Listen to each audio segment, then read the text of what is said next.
Good evening, church, and welcome to our midweek Bible study of the book of Philemon. We have a lot to talk about tonight, so I'm just going to go ahead and jump right into our study. As we look at the book of Philemon, it deals with a situation that not many of us face. You and I rarely own slaves, but we don't very often deal with this issue. So one might even ask, well, if this is such a personal issue, and if it's one that's so culturally bound, why is it still here? Well, of course, we looked at last week the reality that slavery is not dead by any means, and given the nature of the human character, the human soul, this is a place where this fire could rage up very quickly. We are very tender for this to break out at any time, and we might think, oh, we're beyond that. Oh, baloney. Human nature is what it is. Give us enough time and strip the influence of this book from our lives, and we'd be right back in it. But more than that, I think that this letter does address something that we would call justice. We'll get into what we mean by that in just a minute. But in a nutshell, this book is dealing with someone who is in a situation where one person has got to figure out how he's going to properly treat another person. And that really has implications for us. And when we hear the text in light of that, and suddenly I'm dealing with people all the time. I have to treat people well all the time. So the question, how do I rightly behave in relationship with other persons?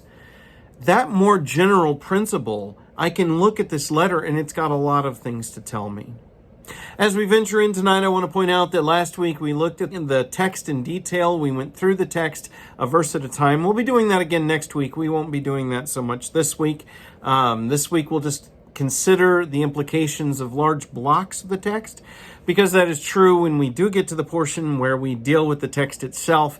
I would highly recommend hitting the pause button. I'm not going to pause. I'm going to keep going in order to keep this as tight as possible. But you can pause me, go read the verses, and then come back to this.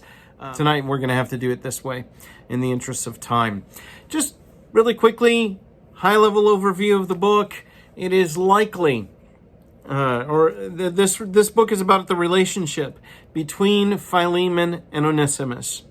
And I am going to suggest to you that it is likely, very likely, that Philemon did not share the gospel with ONESIMUS or even consider that he should do that. Slavery in the Roman Empire and the way it was practiced led the slave owner, the master, to diminish the humanity of those who were in his power, so that a slave owner would not consider his slaves to be fully human. Slaves were considered to be instruments, tools.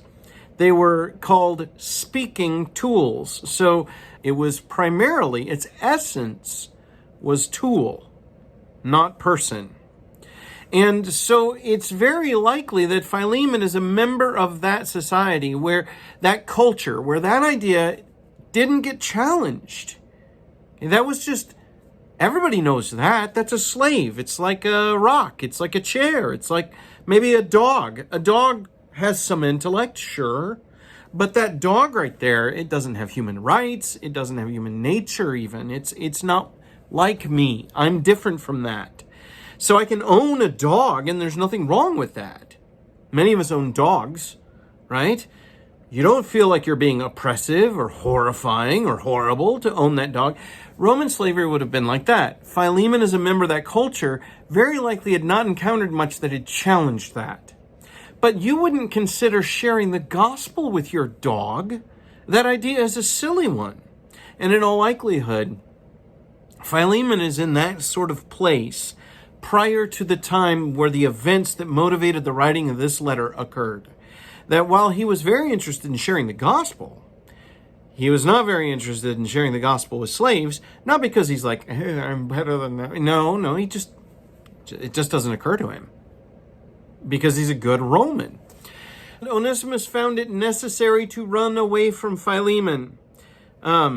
the slaves did not generally run away from good circumstances.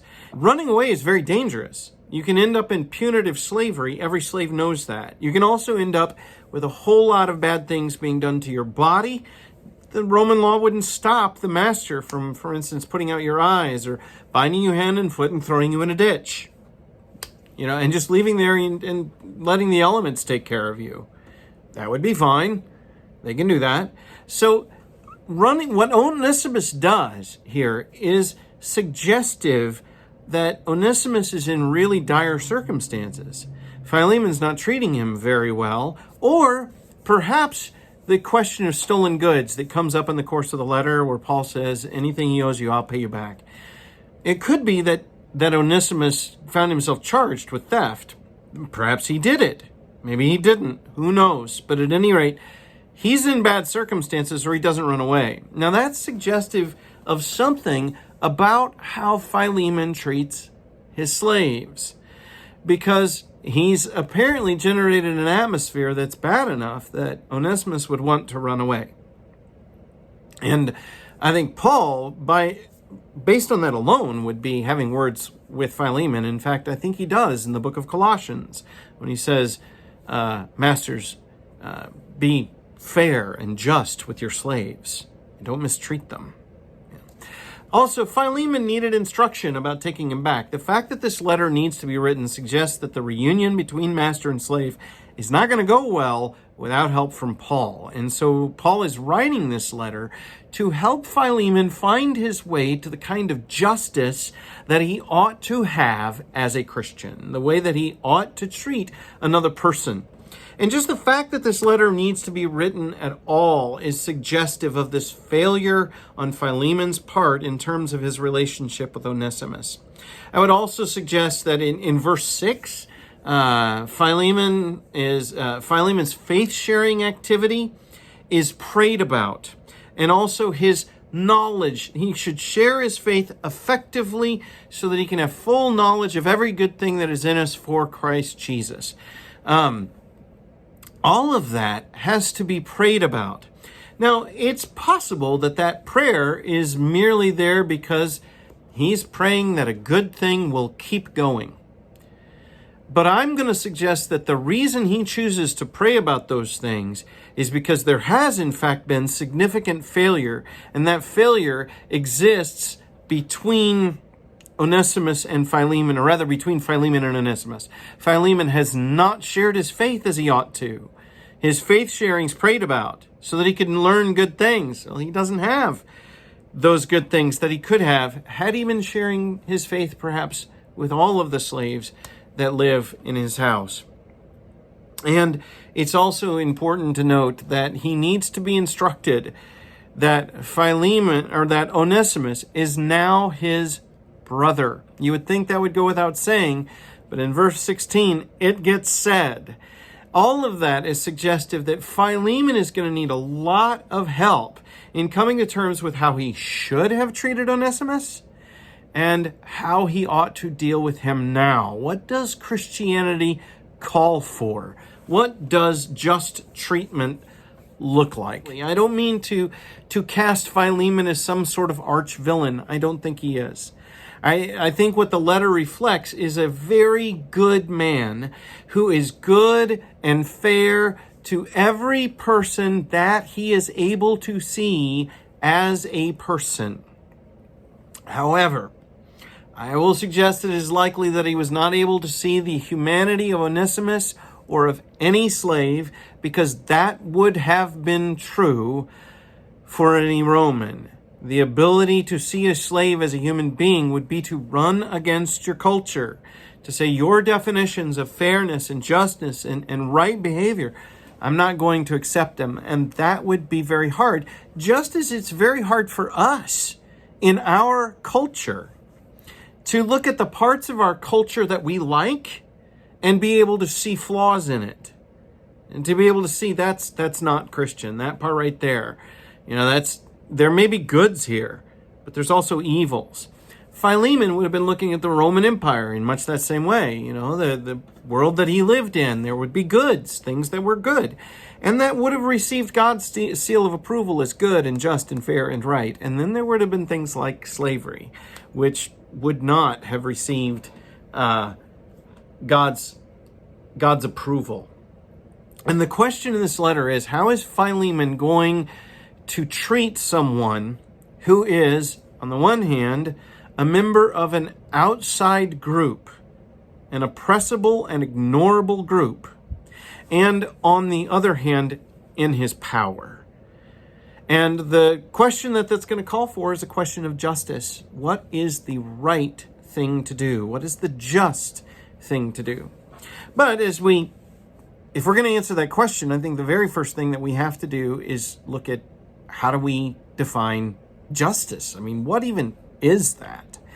In order to do that, I would like for us to look at two different perspectives, and actually three, because I'd like to look at the human perspective, and I'd like to do it from an ancient perspective and then from a more contemporary one. And I say more contemporary because some of these are very old, 1800s and such, but more contemporary perspective. So an ancient perspective and a more modern perspective of human views of justice. And then I'm going to contrast all of that with what I think the book of Philemon and the gospel in general reveals to be God's view of the practice of justice and the definition of justice. What does it mean to be a just person from God's perspective? So let's dive into a couple of ancient theories of justice. I'd just like to look at two. The first one we're going to look at is a definition that comes to us from Socrates as he was captured and recorded by Plato in the very long dialogue, Plato's Republic. Plato's Republic is going to be made up of 10 books, and books 2 through 10, 9 books of this thing, are going to be Socrates himself exploring what would a just republic look like. But the first book is what we'll focus on in this lecture. Book 1 of the Republic asks the question, what is the essence of justice?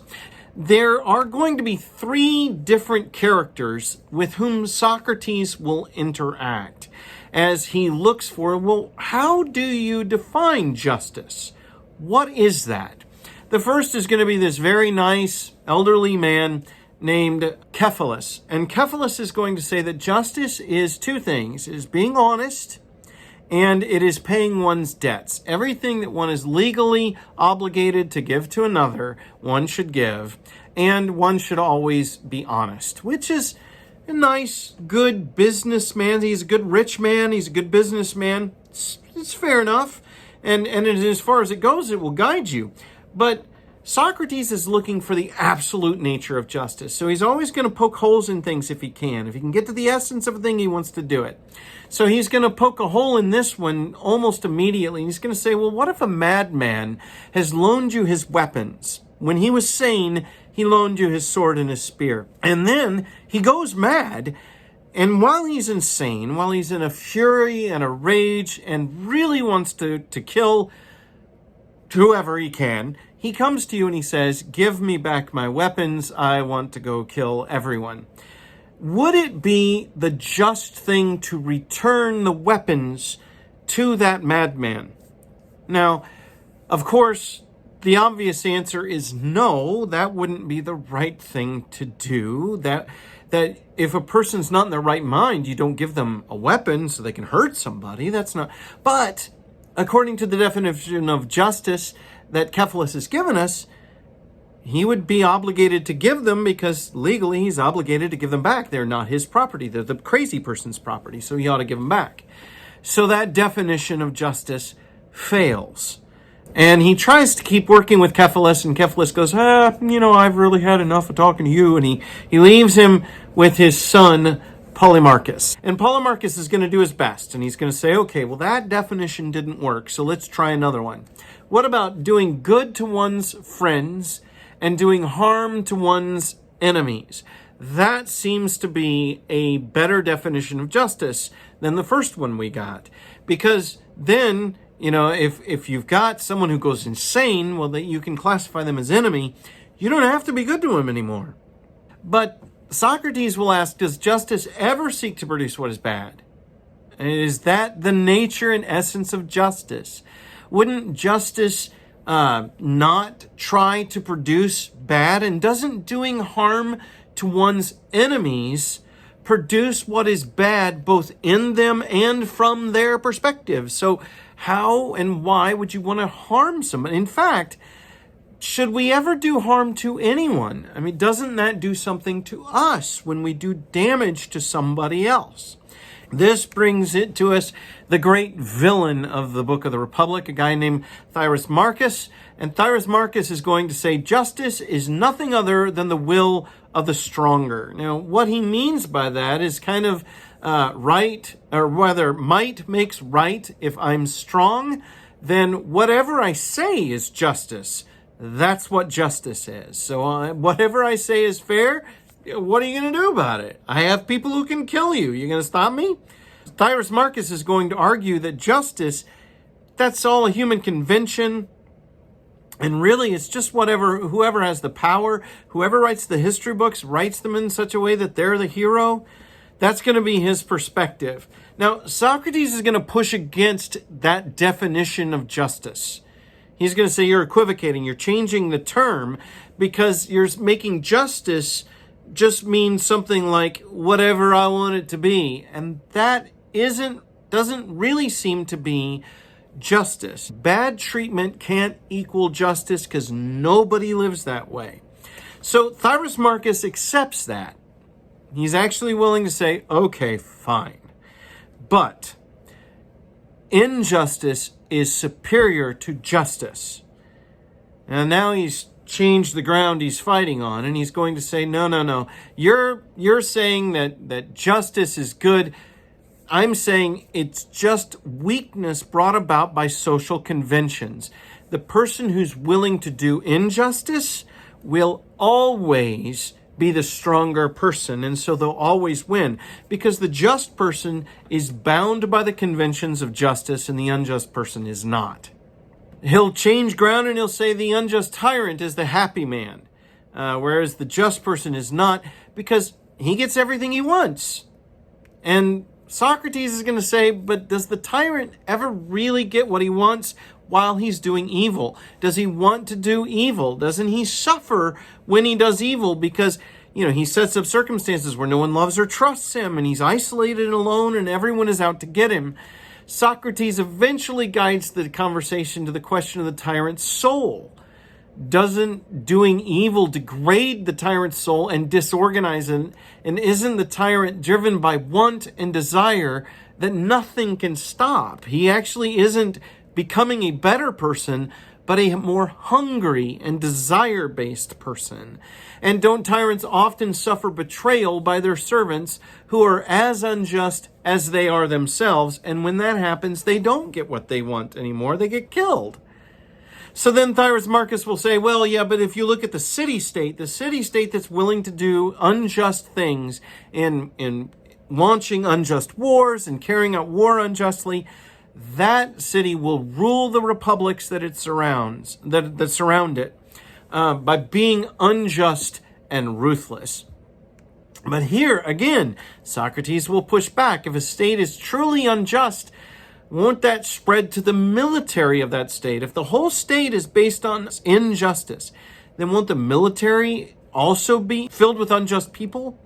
And if it's filled with unjust people, then they won't honor their agreements to one another, and they won't treat one another fairly. They won't stand by one another with courage. If there's ever a threat to the individual person, they'll run away. Or if they ever see a place where they might take advantage of someone above them or beside them, they might turn on them and kill them. And so you're going to end up with chaos within the ranks.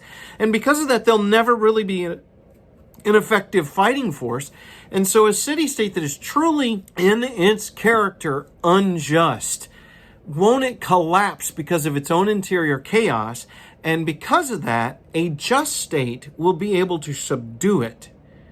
a state where everybody honors each other, will look at that and say, that's a threat to our existence. We're going to justly eliminate it. Okay? So ultimately, he makes Thyras Marcus shut up and go sit in the corner, and he's going to spend the rest of the book talking about, well, what is justice then? And for Socrates, justice is doing what is right and good to everyone, so that each person contributes to the well-being of all others, so that everybody receives what's good and right from all other persons. The reason this book is called The Republic is because it'll ask, what is true of a good individual? Won't that be true of the whole state? And if we can look at it large, then we can understand what it would look like in each individual. Well, if the state is filled with fairness and goodness and each person contributing to the good of the overall state, then won't each individual then be looking to contribute to the good of others? Socrates ultimately is seeking a well-ordered soul, because for Socrates, the one thing that you're going to take with you out of this world is the kind of person you become. And so you need to shape your soul. And each act of injustice does damage to the soul, whereas each act of justice better trains the soul and makes it a better thing. And so for Socrates in the Republic, he is going to suggest that justice is about being good to everyone for the sake of yourself. Being a good person, you want to have a well-ordered soul, so you seek the good of everyone else, and that comes back to you. Now, I will not commend that entire book. There's a whole lot of stuff in it where Socrates gets things wrong. His family ethics and his sexual ethics tend to be a little wonky, but overall, I think there's just something of a valid principle here. Justice being about seeking the good of others. There's something very real and true there. Another ancient writer who thought about what do we mean by justice would be Aristotle. And he writes in a book called the Nicomachean Ethics. And book 5, what we would think of as a chapter, but it's called book 5, focuses entirely on the concept of justice. And he'll say this, he'll say, let us take as a starting point then the various means of an unjust man. Both the lawless man and the grasping and unfair man are thought to be unjust. So evidently, both the law-abiding and the fair man will be just. The just, then, is the lawful and the fair, and the unjust, the unlawful, and the unfair.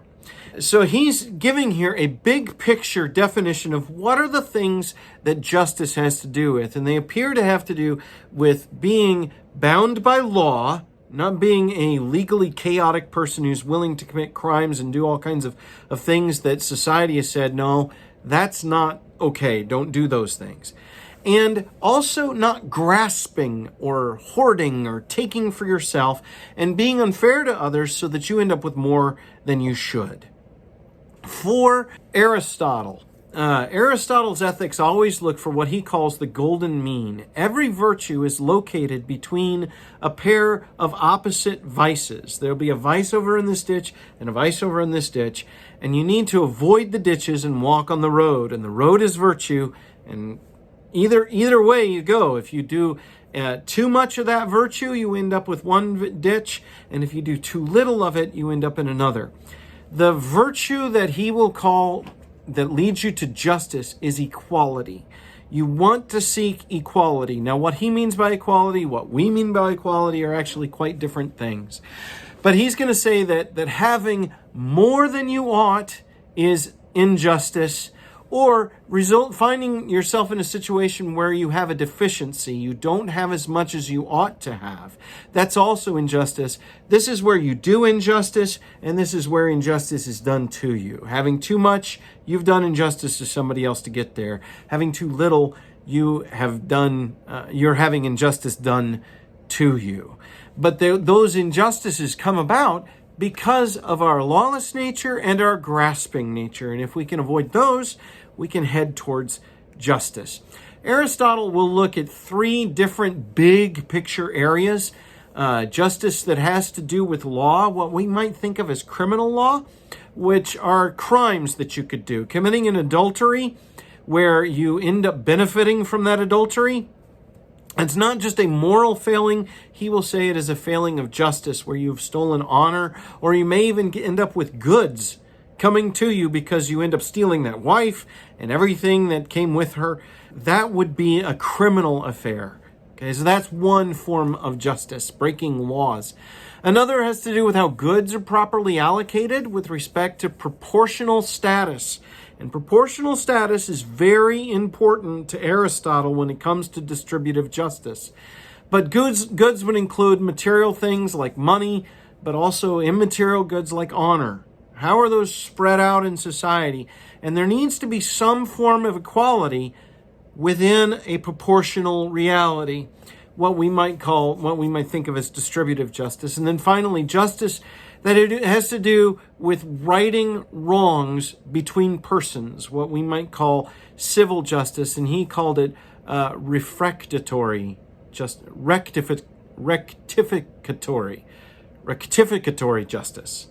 What he called rectificatory justice. And that's a hard word to say. But we would think of as civil justice where you go to court and you get wrongs righted. So those are the big three categories. He'll also spend a long time talking about justice in what we would think of as a market, where you have justice in exchange. And in order to have justice in exchange, things need to be exchanged fairly so that both persons, after the exchange is over, neither of them say, I ended up with less than the other guy got. Everybody would say, both of us received what was fair and good. I gave something, but I received something for it, and it was an equitable exchange. So we exchange labor and we exchange goods. And he talks about things like, well, what if you have a shoemaker who needs a house and a housemaker who needs a pair of shoes? Obviously, the amount of work that goes into building a house and the amount of material that goes into building a house is not the same as what goes into a pair of shoes. So how many pairs of shoes does it take to equal a house? Is that 10 pairs of shoes? Is it 50 or 100? How do you do that? And what if you don't want 100 pairs of shoes? And he's going to suggest that there's this lengthy discussion of money and why it is that money came about in order to maintain equity. That you can say, well, okay, this pair of shoes has the labor of $10 and this house has the labor of $1,000 invested in it. So obviously it's 100 pairs of shoes for that house. Well, we're not going to exchange 100 pairs of shoes, but I'll give you $10 and you give me 100 or 1,000 or whatever. Okay, so but at the end, it has to be equitable. You have to say it was a fair deal.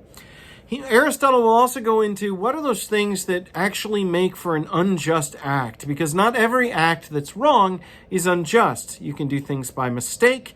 You can do things that are involuntary, but you know they're wrong. What are the things that together make for an unjust act? And he comes up with this list. He says the act has to be involuntary. The act has to be with knowledge of what one is doing.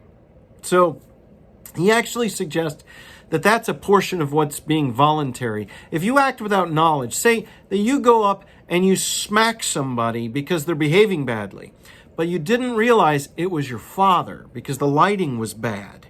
Okay, in the ancient world, if you did that, you would pay a huge penalty and maybe even your life, because to dishonor your father is considered shameful to the entire society. But say you're in a poorly lit room, there's a group of people behaving badly, and they're all drunk, and you go up and you smack one of them to get them to stop behaving badly, and then you learn it's your father. Well, because you acted without knowledge, your act wasn't voluntary the same way it would be if you acted with knowledge. So it has to be a voluntary act, meaning it's something that you decide and choose. It's not just something you act on because of impulse or passion, and it's something you act on with knowledge.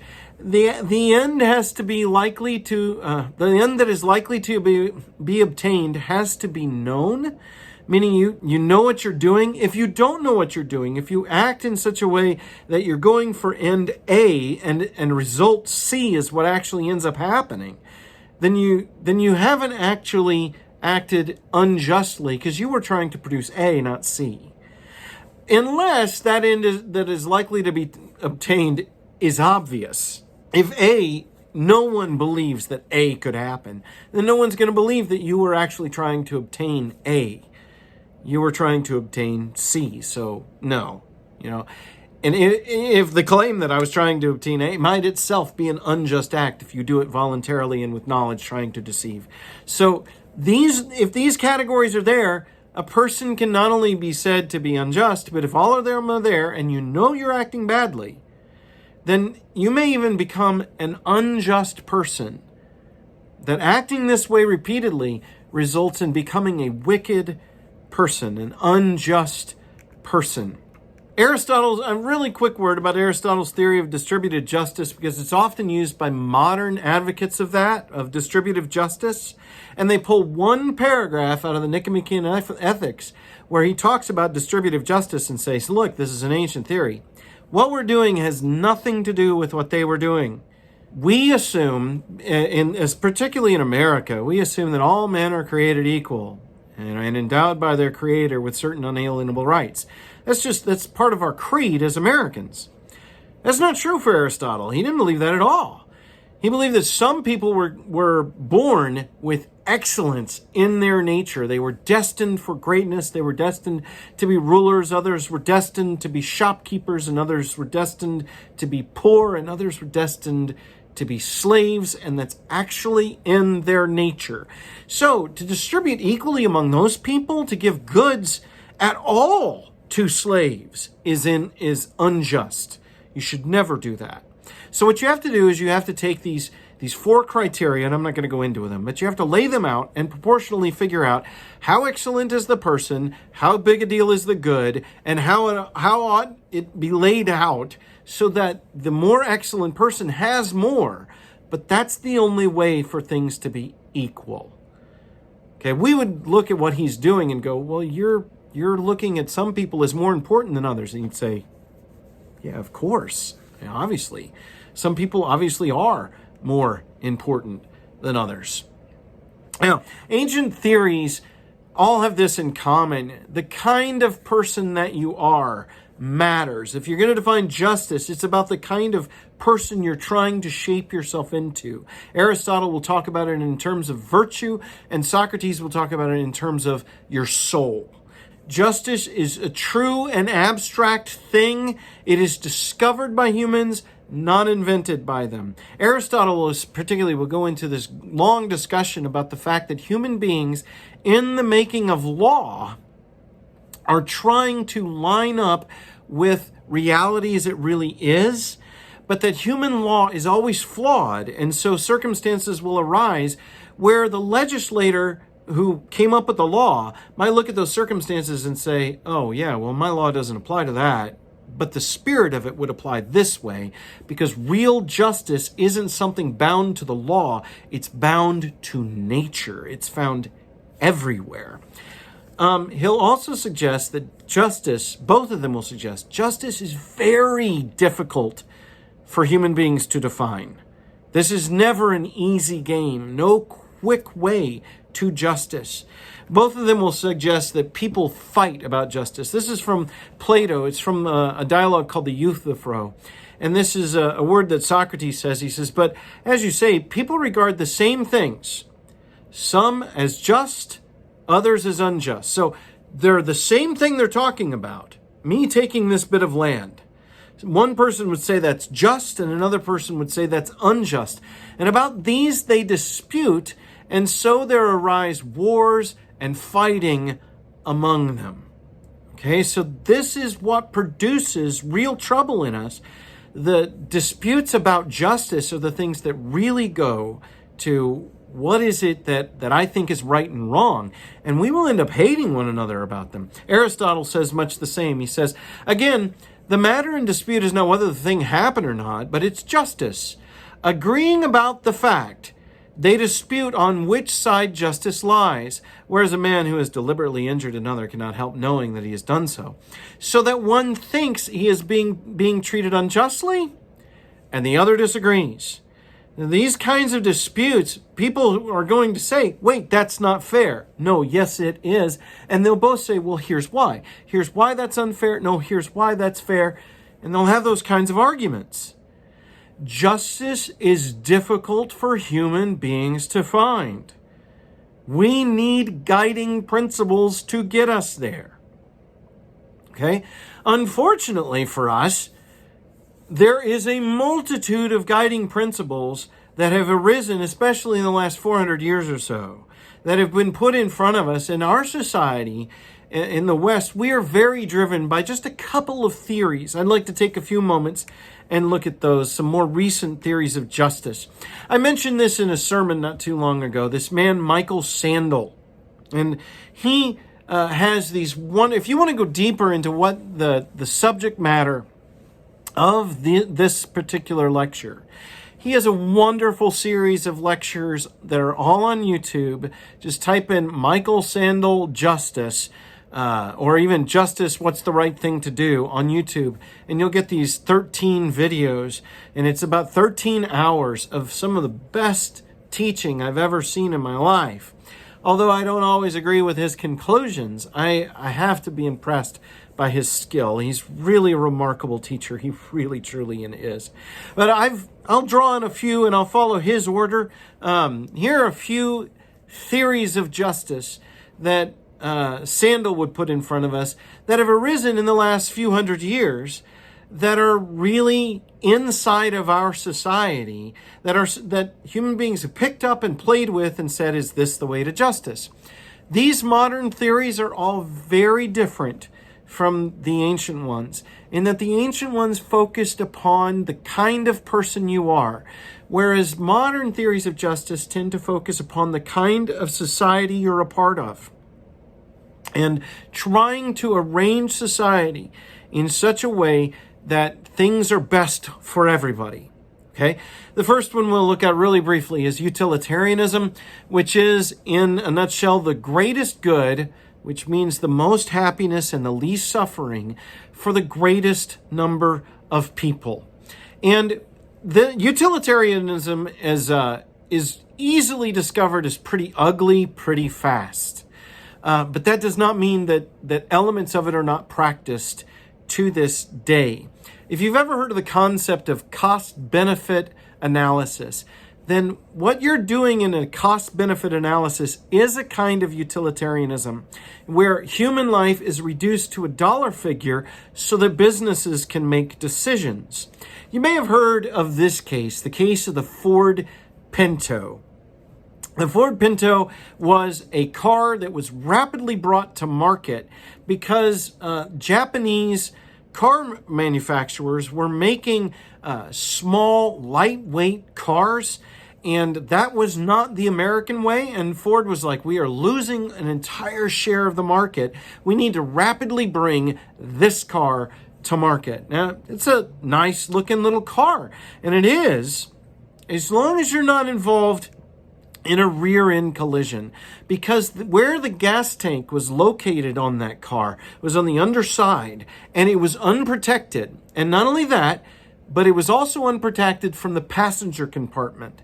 And so if the car was rear-ended by a car going faster than 20 miles an hour, then the gas tank could rupture, and the passenger compartment could break open, and it could spray gasoline into the passenger compartment of the vehicle, all the way up to the driver.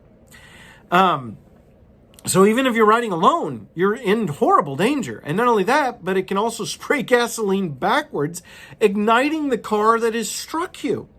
So in order to make this car safe for the passengers, it required an $11 part.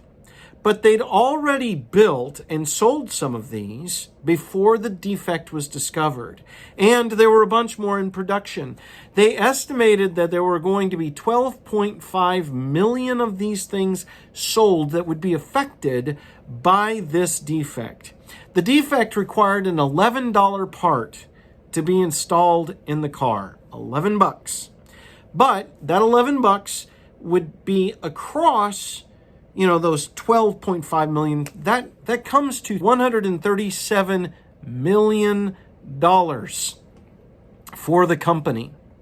The company then figured out what would it cost to leave those cars out on the road, and how many deaths were they likely to face, and how many terrible injuries, and how many lost cars. And they figured 180 deaths and 180 burn victims, and those would come to, and they figured out what the figure was, plus the destroyed car, and they came up with a figure of $49.5 million. So they didn't fix the car. Now here's the thing, the Ford company was brought into a class action lawsuit because of this car.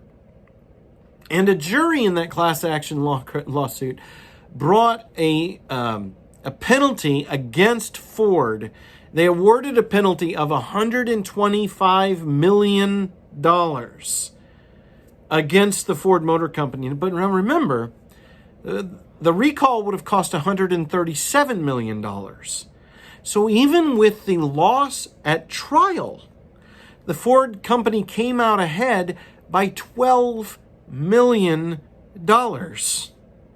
And what the Ford Motor Company was saying, not in the trial, they didn't make this argument in trial, but what they were saying is, look, if we take a $137 million hit, that's going to result in massive layoffs and maybe even the death of our company. And if our company dies, the well-being of literally thousands of families is going to be threatened. We are estimating that in terms of the cost of life and the cost of limb to the people who are driving our car, it's only going to be around 400 people. So thousands and thousands of people versus 400 people. We can't afford to take the bath. We have to have this very high cost of suffering paid by a very small number of people, because otherwise we're going to have a very small amount of suffering, but it's going to hit a whole bunch of people and might end up in a lot of suffering for a lot of people. We have to do the least suffering for that's what cost-benefit analysis gets you to. And Ford won. Kinda. This, of course, hurt the Ford Motor Company significantly. And don't you just feel like there's something wrong with that kind of thinking? Another theory of justice would be libertarianism. Presuming that one does no harm to anyone else, human beings should have self-ownership, which should extend to their right to do as they will with their bodies and their labor. No one should infringe upon the freedom of another person. So justice means keeping other people out of your business. But how far does that go? Can I buy the body parts of another person? If I have enough money, and there's somebody in an impoverished country who has an organ that's healthy, whereas I have an organ that's sick, say I'm going to die for want of a lung or a liver or a kidney, can I buy that organ from that person? Can I take my money and purchase that? Do they have the right to sell it? Do I have the right to buy it? Libertarianism would say, well, that's, I'm not hurting anybody. And they're signing up for a willing contract. Why not? Or maybe this, during the American Civil War, Abraham Lincoln needed soldiers and he launched the first draft. But conscription into service ran against the American spirit, so a drafted person was allowed to pay someone else to take their place. You can actually go back and read in newspapers in the Civil War advertisements advertising $1,300 for someone to step into my place. A rich person, therefore, could pay a poor person to go into war and risk death and probably die in his place, whereas a poor person could not do that. So, is that just?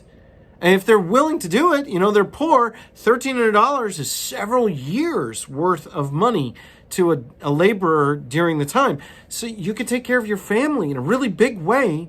Yeah, you risk your life, but you might come back. Can you do that? Is that just or fair? Capitalism. A person who takes risks ought to have the benefit of unfettered profit. Where there is greater risk, there should be greater reward, and where there is greater stability, there should be lesser reward. So if I am willing to risk my stuff and my dream and my capital, I raise the money or I have the money, and I put my dream out there and I start a business, then when the money comes in, I owe the people who helped me get there, but anything that's left is mine, and I don't have to distribute it among them. It's mine because I took the risk. Whereas if I'm not willing to do that, I'm willing to go work for somebody who has done that, and I'm working for a daily wage or an hourly wage or a salary, then if he sees massive profits or she sees just an enormous, what I think it is an obscene amount of money come in, I have no right to complain because I took no risk. I had great security. That person did not. So I took a job with that. That's going to be capitalism. It has to do with my raised capital, and I'm taking risk. Therefore, I receive reward. Capitalism is often criticized because of the way that goods end up being distributed. So distributive justice, people will often say this is not a proper way to distribute goods. Because if you look at this map here, if land were distributed the way that wealth is, 1% of the population would own that much of the country, 9% this much. Notice that 40% would own something a little larger than a city. And is that fair? Is that good? Capitalism would say you can't tell from the outcome whether the distribution is fair. You have to look instead at two things. The fairness of the starting conditions, meaning was everybody afforded the rights under the law to act? If anybody was held back by law, then the starting conditions are unjust, and that you might be able to say that needs to be corrected. But if the law is being fairly applied to everybody, and the nature of the exchanges that led to the distribution, if everybody voluntarily gave their money for their goods, then that's fair and just. And even if it means that a few people took great risk and end up with great amounts, that you can't criticize that because they were just and fair in the way they carried out business. And that money landed all in their hands. Bill Gates, for instance, is worth so much money that it's not worth his time. If he sees a $100 bill as he's walking down the street, he makes more money if he keeps walking than he does if he stops to pick up that $100 bill. Well, that's not fair. Did he rip anybody off to get there? Capitalism would say, if the answer is no, then we don't say that his massive amount of money is unjust. And in fact, in order for society to be just, you got to protect his right to do that. Everyone should have the right to do what Bill Gates did. If you want to take risk, then you should take reward. And everyone ought to have that right. Another theory of justice is called Rawlsian fairness. John Rawls proposed the idea that society should be arranged so as to assure the benefit of the least well off. He's going to say that society ought to always be arranged in such a way that those who are at the bottom end of society are cared for by that society, and that a life of dignity and well-being is afforded even to those who have nothing. Capitalism would not do that. John Rawls would say we should. Libertarianism would not do that. John Rawls would say we should. He proposes a thought experiment where he says, imagine, if you will, that you're not in society. You've stepped out of it, and a veil has been lowered such that you cannot see what role you're going to play once society begins. This is a thought experiment. You're in a nowhere existence.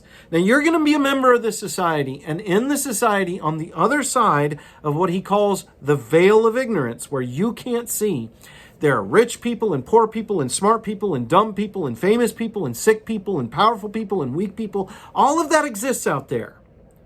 But you're over here on this other side of the veil, and you don't know which of those roles you're going to occupy. Are you going to be in a privileged position where you have a lot of intelligence and a lot of physical ability, where you come from a wealthy family and you get to have a good education at a prestigious school that affords you opportunity once you graduate simply because you went to that school? Are you going to be in that position? Or are you going to be in a position where you come from a broken home and you live in a bad part of town, you get a bad education from the start, and you never get any prestige or privilege of any kind, and you're doing the best that you can just to survive. And the environment you inhabit is dangerous. You don't know which of those positions you're going to inhabit. Now, how would you arrange society? Well, you might take the shot and hope for the best and arrange things so that the libertarian gets what he wants and everything is, just chaotic and open and you're free to have but what if then you end up at the bottom of the ladder with everyone standing on your neck? No, he says a rational person would try to arrange society so that person at the bottom is taken care of, because it could have been you. And so you want to make sure that things go well for that person. Rawls will suggest, for instance, that tax rates should therefore be set so that those rates truly benefit the least well-off. The best well-off are not considered because they're the best well-off. They're going to do fine. Now, it's not that they're not considered at all, but they're only considered with respect to the least well-off. So the tax rates are going to be set high enough that real public security is offered to the hurting, but not so high that the most successful decide that hard work is not worth the effort. There comes a tax threshold where you're beginning to take so much from the people at the top end of things that they cease to be productive, and they're like, it's not worth it anymore. And at that point, you're going to start hurting both them and the least well-off. So you lower it below that threshold, but you keep it right at that threshold, because then you have enough public monies that you can make sure that these people eat and have housing and have clothing, because they aren't in circumstances where they can secure those things for themselves. And if you were one of them, that's what you'd want as well. In our society, we basically have these theories of justice forming the foundation of two political parties that we are watching right now kind of pull against each other. And in the American political right, the emphasis is on law and order. The justice is about securing liberty and making sure that everyone has an equal chance to do well, and making sure that no one's rights are infringed. So you want an orderly society so those things can happen. You want everyone to have a fair crack at the playing field. You don't focus on outcomes. You focus on starting points. Make sure everyone starts fair. And the desire, when you think of justice from the right, the desire is to see the law is fairly applied to everybody. That no one is abused by the law and no one is neglected by the law. That victims have their rights secured and justice provided for them. And that also that perpetrators, people who do harm, face the penalty of law. And everyone, in order to encounter justice when you view it that way, you have to somehow break the law. Otherwise, you're not in the justice system. So, for the most part, most of us never come into contact with justice. And you really only find your way there if you're breaking the laws. Or you find yourself the subject of harassment by a runaway legislature that is doing things that law shouldn't do. Then you find yourself wanting justice from the justice system. Okay, on the American political left, you see something called social justice ruling the day. And I got to tell you, that phrase drives me nuts. That's like wet water. Now, I know they're saying that because what they're saying is that justice needs to be corrective of society. But that's just justice. You know, that the moment you head into the phrase social justice, you're probably doing something to justice that is a little weird. But justice seen this way is largely about righting historical wrongs. That there have been traditionally oppressed groups or groups that we have recently discovered that have been oppressed and mistreated. And it's about standing up for the rights of the downtrodden and protecting and caring for them. The desire is to see goods fairly distributed and the freedom of everyone to have their own identity without society mistreating them and pushing them down. So to encounter this kind of justice, all one needs to do is to be a member of society. That this kind of justice kind of infiltrates everything that exists, so that people who are part of privileged groups need to be made aware of their privilege so that they're careful as they handle that privilege. And they do it for the well-off of those who are mistreated. And the people who are oppressed, they're going to be recipients of this justice as they are protected and given a fair shot and even elevated out of their oppressed state. So those are views of justice that we see in our world. Now, in the ancient world versus the contemporary world, there are things that are different. The ancient view of justice had a focus upon what kind of person one ought to be and how justice might impact the soul. Both Aristotle and Socrates, and really that was the main way of discussing justice until after the Enlightenment. The contemporary view of justice has its focus upon how to structure society so that people can live well without respect to morality or questions of the soul. We've kind of given up metaphysics and is there an eternity and all those kinds of questions, or is there a God even in our society at large? We're just not thinking that way politically anymore. And so our theories of justice don't really tap into those things anymore. There are some common assumptions. One is that justice is secured by force.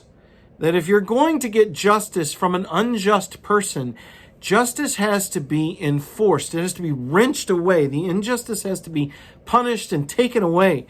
So, and this is the reality. Should you behave in ways that society deems as unjust, the power of society will turn on you to compel you to reform your life to society's understanding of what is just.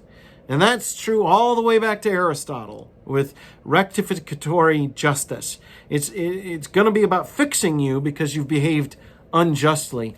And none of the assumptions we've looked at have anything to do with love or being a good person who can act based on love. I mean, why should love ever be assumed in human dealings when, to use Aristotle's terms, human nature tends to produce people who are grasping and unfair to one another, who break laws?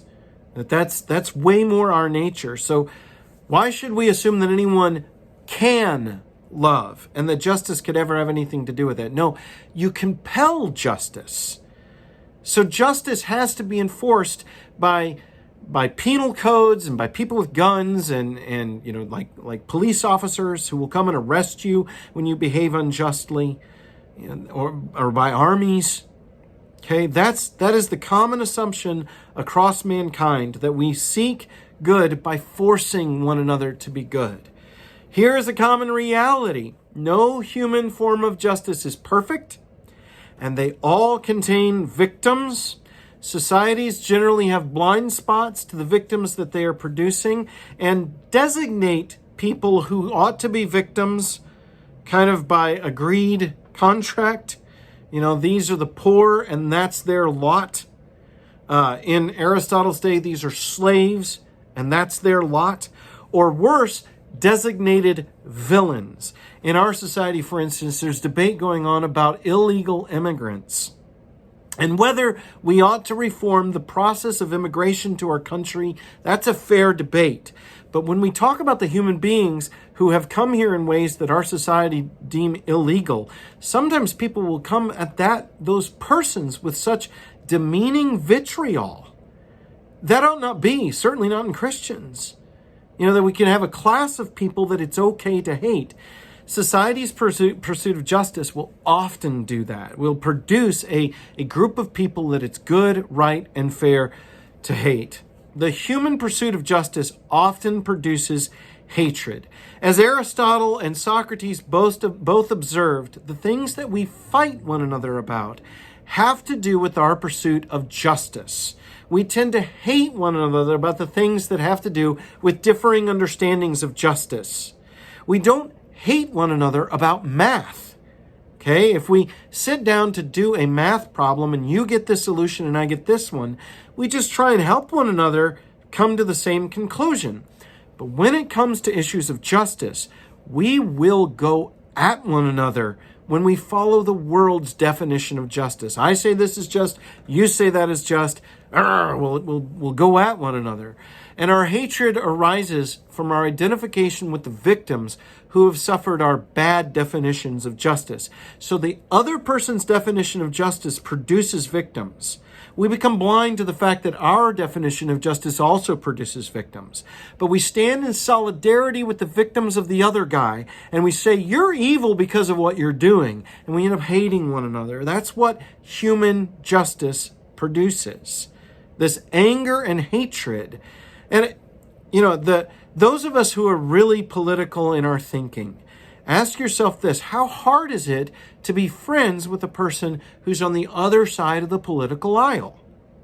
It is because of justice that ever gets difficult, because we think they're wrong, and they're wrong about the most important things. Now, the Word of God will call us to a much, much holier and better definition of justice than anything that we have looked at in this lecture. Okay, the Word of God will call us to a kind of justice that has to do with God's nature, not how do I make sure I constrain bad behaviors, because that's what all justice theories are seeking to do. If human beings weren't sinners and we didn't inherently mistreat one another, then we would act with justice all the time towards everybody. But human nature is to get mine. I want mine, and I don't care about you.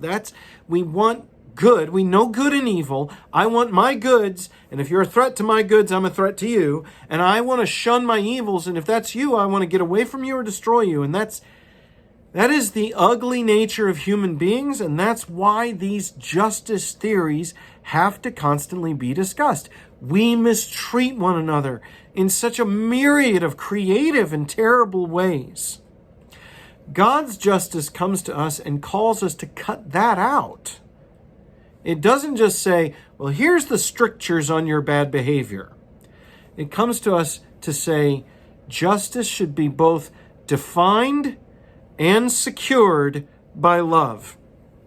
What I mean by defined is that love defines what is just. What would love have me do? That's the just thing to do. And when I want to make sure that I get my justice, I do it by acting lovingly. Okay, so that's God's definition of justice. And God calls all who will follow Jesus Christ to follow that definition of just behavior. The most powerful transformation that America ever saw happened under the leadership, I believe, of Martin Luther King Jr.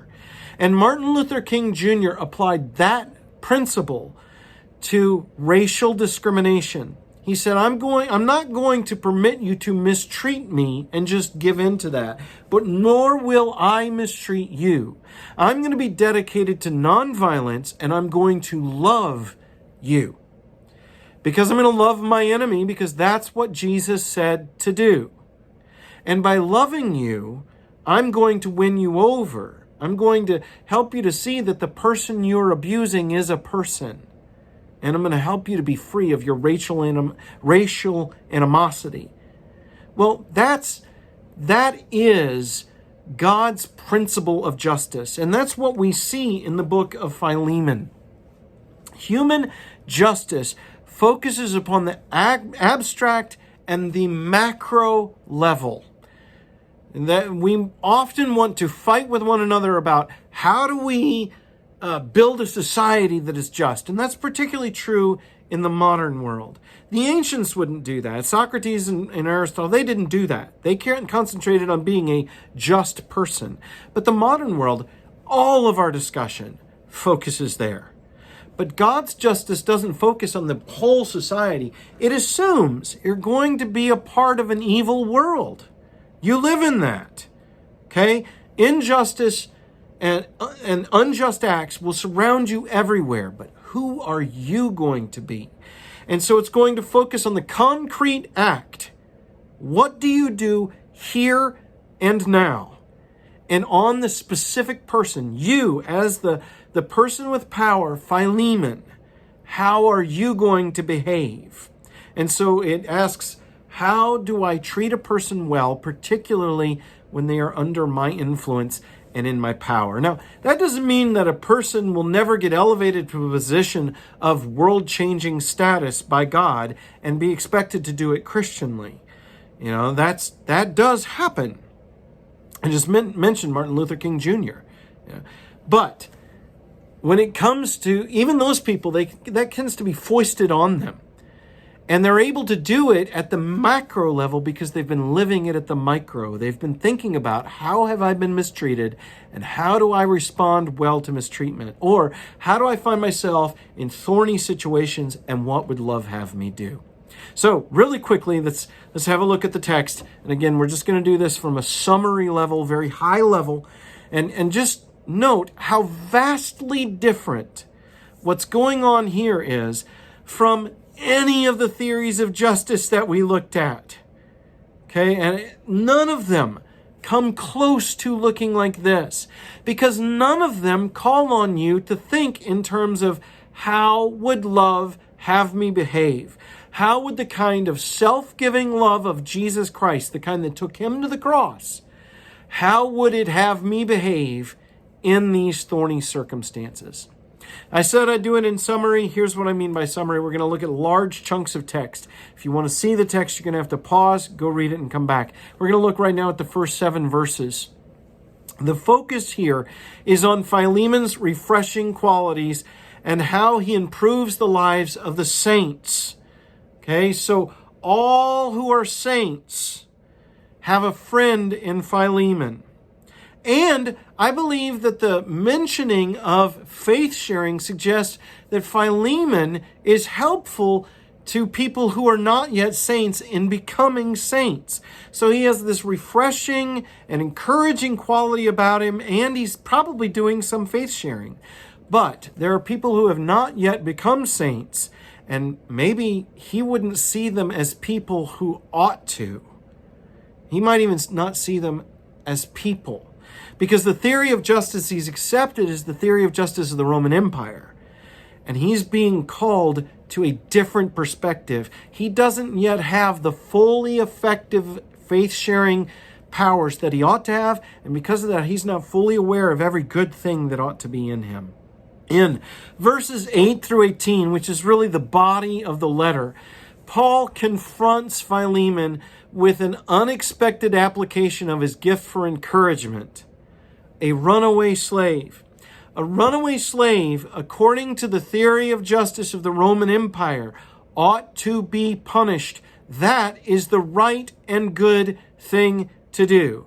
But what Philemon's being called on to do is to receive him back into his household. He may still work for Philemon. In fact, once the relationship has been changed to the nature that it ought to be, once Philemon has begun to act justly in Onesimus's life, Onesimus may want to live there.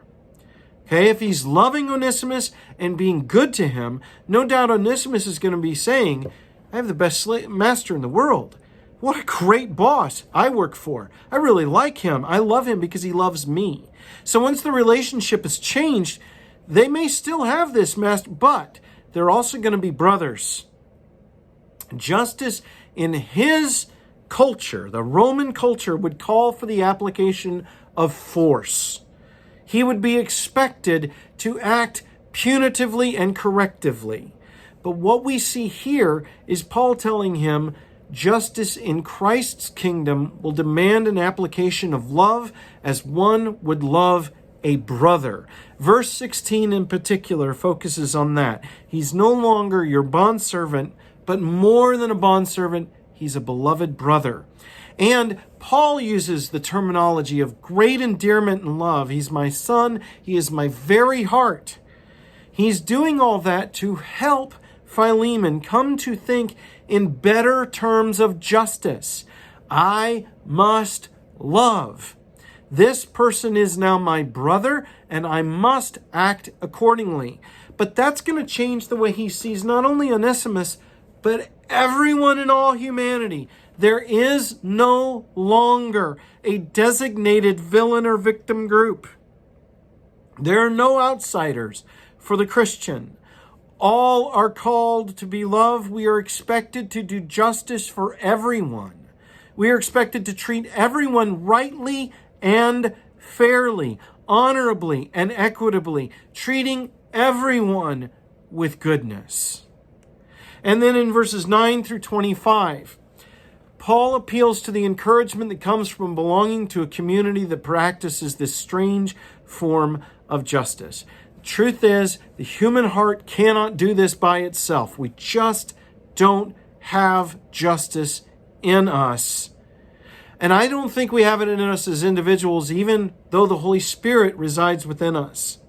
We need to be part of a group that encourages us to call upon the Holy Spirit within us. Now, can God do that if we're by ourselves? Of course He can. God can do anything. But I think the reason that this group of people is all mentioned after Philemon is called to do this very difficult task is that and this promise that Paul's going to come and stay with him even, is that Philemon needs the encouragement to act consistently with Jesus.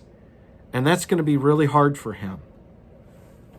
Justice is never easy. It's easy when you're drifting along and everybody is friends.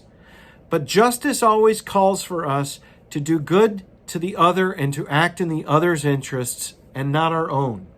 And when the interests of others and our own come into conflict, the cross leaps up and says, I did not act in my own interests, I acted in yours. Therefore, you do not act in your own interests. You look to the interests of others. So you care for one another, even those that it would be easy to despise. As easy as it would be for Philemon to despise ONESIMUS, even if it means running counter to your culture.